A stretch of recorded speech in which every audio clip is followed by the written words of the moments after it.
Member for Suave. Suave. My question without notice goes to the good, hard-working Treasurer. Assistant Speaker, the Treasurer has publicly promoted the Marapa government's fiscal consolidation strategy. So I would just like the Treasurer to announce in this Honourable House and to the people of Papua New Guinea, what's the current national debt stock for the country? Is it 65 billion kina? Is it 70 billion kina? If he can confirm and advise this Honourable House. And secondly, Mr. Assistant Speaker, if the good Treasurer could also announce what approach he's taking to generate revenue, and if he's got any big announcements except for continuous borrowing after borrowing after borrowing. Thank you, Assistant Speaker. Mr. Treasurer. Thank you, Mr. Speaker. I want to thank the Honourable Member for his two very important questions, most of which I have covered in several statements to this House. But nevertheless, I'll try to cover them again. Before I answer the question, could I also join my colleagues in this House to congratulate the Honourable Jimmy Mirintoro, my one soul, for his election as the member for Central Bougainville, and also acknowledge the member for North Fly for his appointment as Deputy Opposition Leader, and of course thank the outgoing Shadow Treasurer for his vigorous campaigns to keep or to hold the government to account. Mr. Speaker, the opposition role is very important. I've been there, many of us have been there, and we appreciate some of the work that they do. In relation to debt stock, where are we at with the debt stock at this point in time? I thank him for his very detailed questions. So let me try and get to where we are.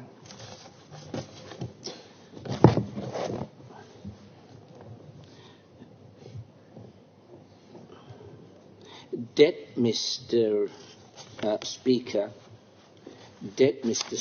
at this point in time for Papua New Guinea sits at a projected 65 billion 547 million kina projected for the end of this year. As I've mentioned many times on the floor already, this debt will peak at 66 billion 759 million next year. And as we all know, we have targeted 2027 as that first year when our government will produce a surplus budget, the first since 2010. From there until 2034, we will then start paying down debt. This is from our current 13-year plan, though there might be some amendments to be announced at the appropriate time. Moving towards that all-important 2034, when, and I word it very carefully, we will give the option, one of several options. We will give the government of the day an option to pay down all entire debt. Of course, as we know, like running a business, to maximize our returns on investment, or in our case, maximize the production of goods and services, we possibly would most probably look at a level of debt that is manageable for PNG, one that we can continue, on the one hand, repaying, as we have done consistently, but on the other hand, maximise the growth in our capital budget so that projects for our members can continue to increase. Another important point with our fiscal consolidation priority, Mr. Speaker, is not just reducing debt, but reducing debt as a share of our economy. So as we've said in the past, and for those in business, you would be aware, we don't always look at the debt of a business. We look at it as a share of a number of other metrics. One of them is the size of the business. So in this instance, Mr. Speaker... Mr. Minister, you have a point of order. Honourable Governor, what is your point of order? Just seeking some clarification in case I didn't hear the good Treasurer properly. The Treasurer said that one of the reasons why they might continue to borrow is so that they can continue funding projects for members. So I just wanted some clarification. Are the projects for the members or are the projects for the various districts and provinces in the country? Could you clarify that? Thank you. I think, Honourable Governor, your point of order is out of order. Minister have to answer that question. What the Honourable member is asking. No. So, Minister, you can answer your question. Thank you, Mr. Speaker. The Governor can, of course, ask a supplementary, but since he has, the short answer is it's for districts, not members. So he can be assured. District and, of course, provinces. So, Mr. Speaker, as I was saying, when we talk about debt, we should not just talk about the quantum, the amount of debt, but look at it as a share of our business, or in our case, a share of our economy.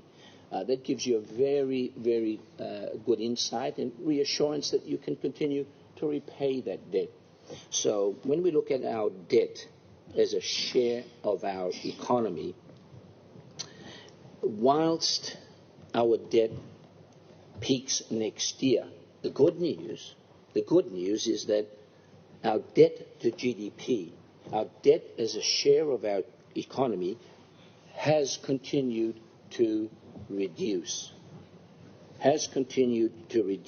So for this year, our debt as a share of our GDP is projected to be 47.9%, and whilst it peaks and increases to 66 billion next year, debt as a share of our economy reduces to 45%. That's a really, really important point, and has been decreasing since we've taken office. You have a point of order.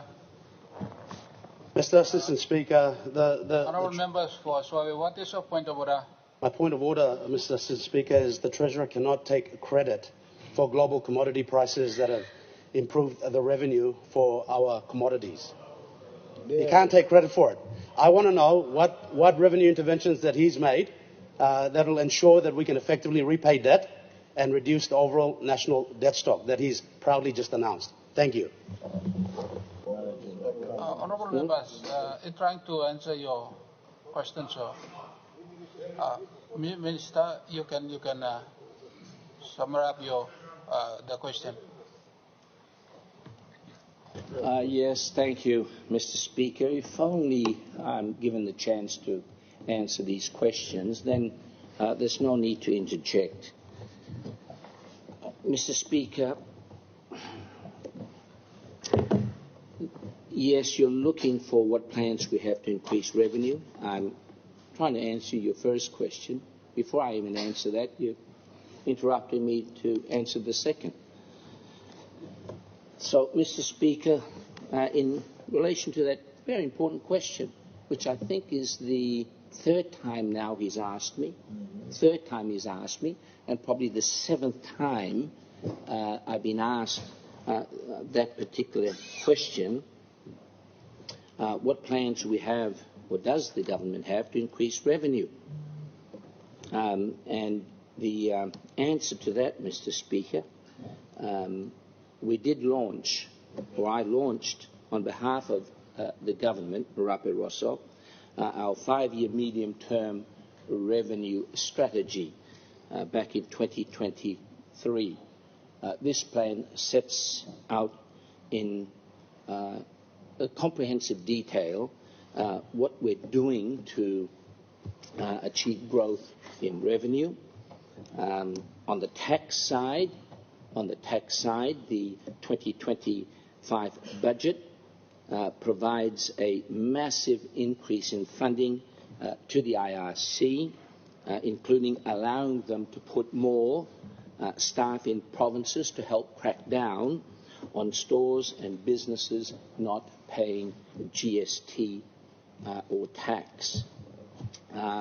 We're funding a new tax administration system called ITAS, which will help IRC properly keep track of taxpayer records, what they owe us, and what we owe in refunds.